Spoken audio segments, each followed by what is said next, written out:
పాలమ్మినా borewell నడిపించినా మాజీ మల్లారెడ్డి గురించి అందరికీ తెలుసు కదా. పాలమ్మినా పూలమ్మినా అదమ్మినా ఇదమ్మినా అని అంటాడు కదా. అప్పుడు ఎప్పుడు వాళ్ళ గవర్నమెంట్ ఉన్నప్పుడు ఈయన ఆటలన్నీ సాగినాయి.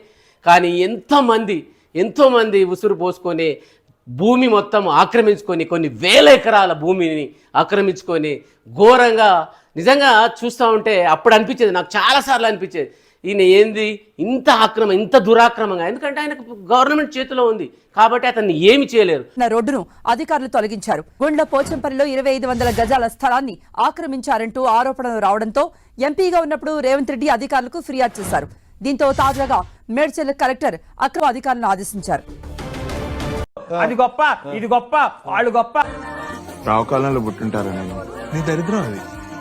అప్పుడెప్పుడో మన ఎంపీ రేవంత్ రెడ్డి ఉన్నప్పుడు రేవంత్ రెడ్డి కేసు కూడా పెట్టిండు ఆయన మీద. కానీ ఎవ్వరు ఏం చేయలేకపోయారు. కానీ ఇప్పుడు గవర్నమెంట్ మారింది, ఇప్పుడు చూపిస్తున్నాడు. ఎందుకంటే గవర్నమెంట్ మారిన తర్వాత అధికారులు పూర్తిగా ఈ గవర్నమెంట్కి సహకారాలు అందిస్తారు కాబట్టి ఖచ్చితంగా ఆయన యొక్క ఒక్కొక్క భాగవతం బండారం మొత్తం బయటపడుతుంది.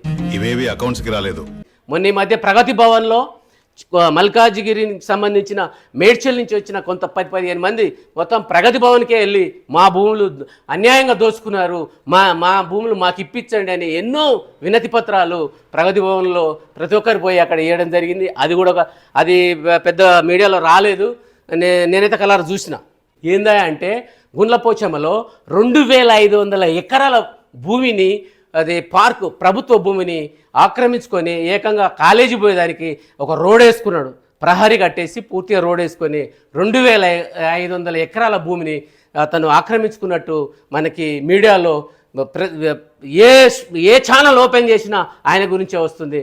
మరి ఇంకా ఇకనైనా ఆయన్ని సరైన గవర్నమెంట్ భూమిని స్వాధీనం చేసుకొని ఆయనకు సరైన శిక్ష పడుతుందని నేనైతే మనస్ఫూర్తిగా కోరుకుంటున్నా. దయచేసి ఇది మీరు అందరు గమనించాల్సిన విషయం. ఎందుకంటే అధికారులు, నేనైతే చాలాసార్లు ఒకసారి సురారం వెళ్ళి చూస్తే ఆ కట్టమైసమ్మ దేవత దగ్గరికి వెళ్తే ఎన్నిసార్లు అటు పోయినప్పుడల్లా మొత్తం చెరువులోనే కట్టేశాడు.